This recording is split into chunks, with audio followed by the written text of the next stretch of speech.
그때 그 말을 했어야 했는데 그 사람은 나를 어떻게 생각할까? 혹시 어젯밤에도 이불 속에서 하이킥 하셨나요? 아, 그때 그 말을 했어야 했는데 그 사람은 나를 어떻게 생각할까? 별거 아닌 실수가 머릿속에서 무한 재생되느라 새벽까지 잠 못 든 경험 다들 있으시죠? 남들은 툴툴 털고 잘만 자는데 왜 나만 며칠씩 끙끙 앓는 걸까요? 나는 태어날 때부터 멘탈이 약한가 봐. 나는 왜 이렇게 예민할까? 혹시 지금도 이런 자책을 하고 계신다면 오늘 이 영상을 끝까지 보셔야 합니다. 충격적인 사실을 하나 알려드릴까요? 당신이 약해 빠진 게 아닙니다. 오히려 당신의 뇌가 생존을 위해 너무나 일을 잘하고 있기 때문에 벌어지는 일입니다. 오늘 영상에서는 당신을 괴롭히는 뇌의 거짓말을 파헤치고 단 2달 만에 뇌 구조를 물리적으로 뜯어고치는 과학적인 방법 3가지를 공개합니다. 타고난 성격인 줄 알았던 그 유리 멘탈. 사실은 뇌의 잘못된 습관일 뿐입니다. 이제 그 습관을 끊어낼 시간입니다. 그런데 말이죠. 당신의 뇌가 왜 이렇게 당신을 힘들게 만드는지 그 이유를 먼저 알아야 합니다. 지금부터 공개되는 뇌의 비밀. 절대 놓치지 마세요. 우리가 진짜 더는 못해. 여기가 한계라고 느끼는 순간이 있죠.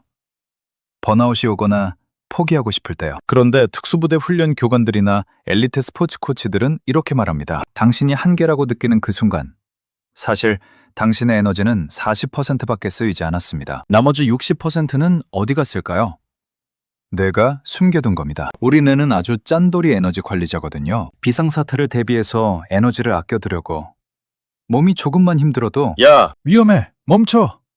라고 가짜 경고장을 날리는 거죠. 우리가 쉽게 포기하고 무너지는 건 체력이 부족해서가 아닙니다. 뇌가 보내는 이 가짜 고통에 속았기 때문입니다. 아직 당신에겐 절반 이상의 힘이 남아 있습니다. 실제로 마라톤 선수들을 대상으로 한 연구에서 이런 사실이 밝혀졌습니다. 몸이 이제 그만이라고 외칠 때 근육의 글리코겐은 아직 60% 이상 남아 있었다는 거죠. 결국 우리를 멈추게 하는 건 몸이 아니라 뇌였던 겁니다. 그렇다면 뇌는 왜 이렇게 우리를 속이는 걸까? 더 충격적인 사실은 이게 단순히 에너지 문제가 아니라는 겁니다. 뇌에는 더 깊은 음모가 숨어 있거든요. 그게 뭔지 궁금하시죠?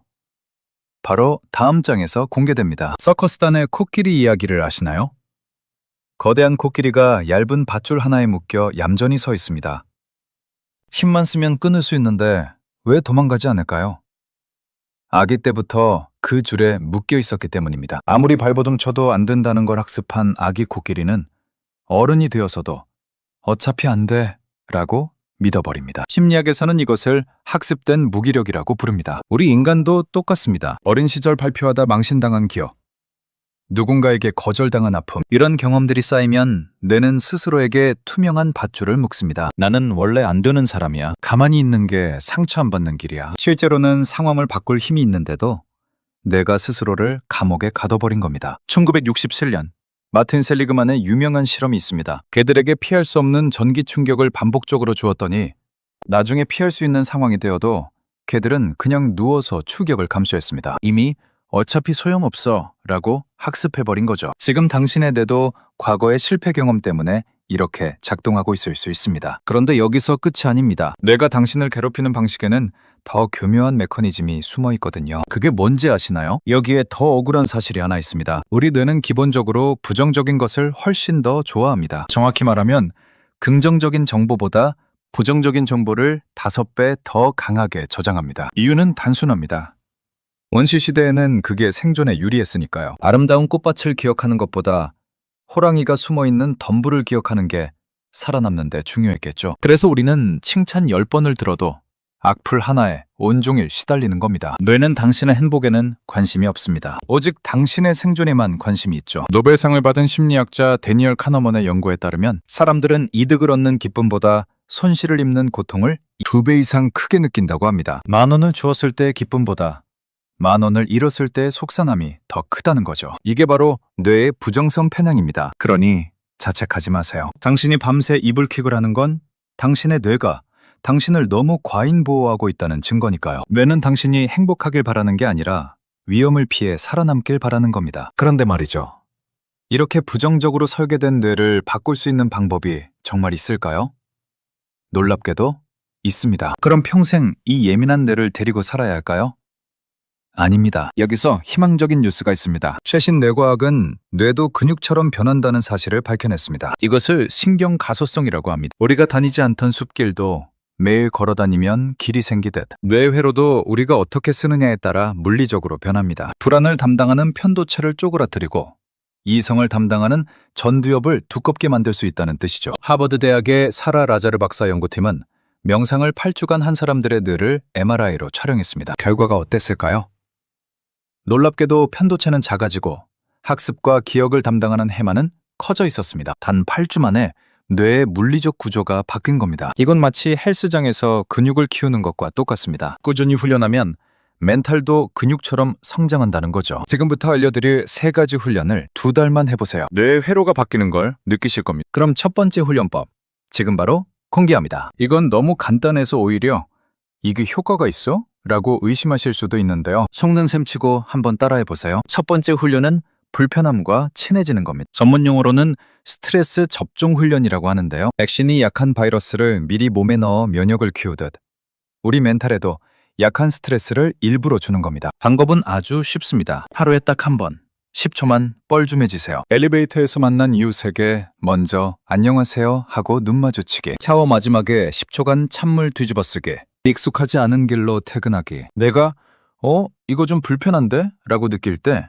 도망가지 말고 딱 10초만 버티는 겁니다. 이 훈련이 반복되면 뇌는 별거 아니네? 나 생각보다 강하네? 라고 학습하게 됩니다. 스탠퍼드 대학의 켈리 맥고니걸 교수는 이렇게 말합니다. 스트레스를 피하려고만 하면 스트레스는 복이 되지만 적절히 마주하면 백심이 된다. 실제로 소방관이나 응급구조사 같은 고위험 직업 종사자들은 훈련 과정에서 이런 방식으로 멘탈을 키웁니다. 작은 위기 상황을 반복적으로 경험하면서 진짜 위기에 대비하는 거죠. 이 작은 자신감들이 모여 진짜 위기가 닥쳤을 때도 버틸 수 있는 강철 멘탈이 됩니다. 그런데 만약 불안이 갑자기 확 몰려올 땐 어떻게 해야 할까요?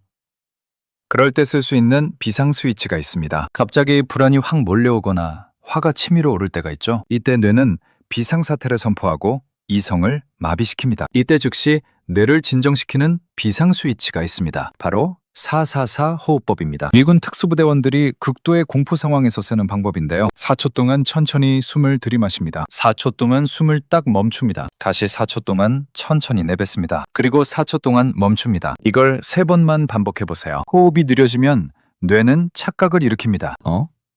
숨을 천천히 쉬네?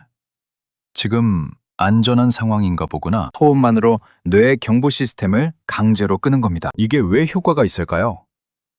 우리 몸의 자율신경계는 교감신경과 부교감신경으로 나뉩니다. 불안할 때는 교감신경이 활성화되어 심장이 빨리 뛰고 호흡이 거칠어집니다. 그런데 우리가 의도적으로 호흡을 느리게 하면 부교감신경이 활성화되면서 몸이 이완됩니다. 뇌는 이 신호를 받고 위험이 지나갔구나 라고 판단하는 거죠. 중요한 발표 전이나 잠이 안 올 때 이 스위치를 눌러보세요. 그런데 이 방법으로도 해결 안 되는 게 하나 있습니다. 바로 끊임없이 떠오르는 부정적인 생각들이죠. 이걸 어떻게 다뤄야 할까요? 3번째는 생각의 편집자가 되는 겁니다. 친구가 내 문자를 읽고 씹었습니다. 유리 멘탈은 바로 소설을 씁니다. 내가 뭐 잘못했나? 나를 싫어하나?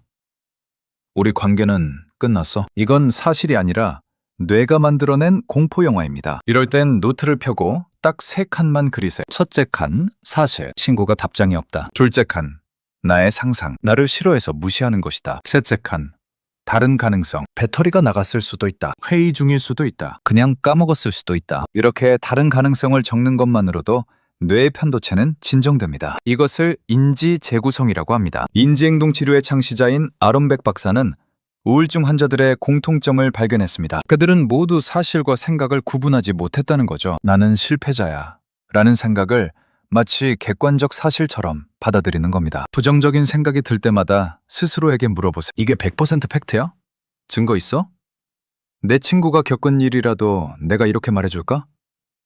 자신의 생각을 팩트 체크하는 습관이 당신의 멘탈을 논리적으로 만들어줍니다. 그런데 이 모든 훈련법보다 더 중요한 게 하나 남았습니다. 이게 없으면 아무리 강한 멘탈도 결국 무너집니다. 그게 뭔지 궁금하시죠? 오늘 배운 3가지. 불편함 즐기기, 호흡으로 뇌 끄기, 생각, 팩트 체크하기. 이것들을 꾸준히 하면 여러분은 스스로 상황을 통제할 수 있다는 자신감을 얻게 될 겁니다. 하지만 마지막으로 꼭 드리고 싶은 말씀이 있습니다. 진짜 멘탈이 강한 사람은 혼자서 끙끙 앓으며 버티는 사람이 아닙니다. 나 지금 힘들어. 도와줘. 라고 말할 수 있는 사람입니다. 자신의 약함을 인정하고 타인에게 손을 내밀 수 있는 용기야말로 최고의 회복 탄력섬입니다. 하버드 대학의 75년간 행복 연구 결과를 아시나요? 연구진은 인생에서 가장 중요한 게 뭔지 알아내기 위해 수백 명을 평생 추적했습니다. 결론은 놀라웠습니다. 행복과 건강을 결정하는 건 돈도, 명예도, 성공도 아니었습니다. 바로 좋은 인간관계였습니다. 힘들 때 괜찮아 라고 말해줄 사람이 한 명이라도 있는 사람은 혼자 모든 걸 감당하는 사람보다 훨씬 오래 행복하게 살았습니다. 어젯밤 여러분을 괴롭혔던 그 생각, 이제는 좀 다르게 보이시나요? 여러분은 약하지 않습니다. 그저 뇌의 과잉보호를 받고 있었을 뿐입니다. 오늘부터 뇌에게 새로운 매뉴얼을 가르쳐 주세요. 괜찮아. 별일 아니야. 우리는 할 수 있어. 라고요. 오늘 영상이 도움되셨다면 구독과 좋아요 부탁드립니다. 지금까지 여러분의 마음의 한 스푼, 간단한 스푼 심리학이었습니다.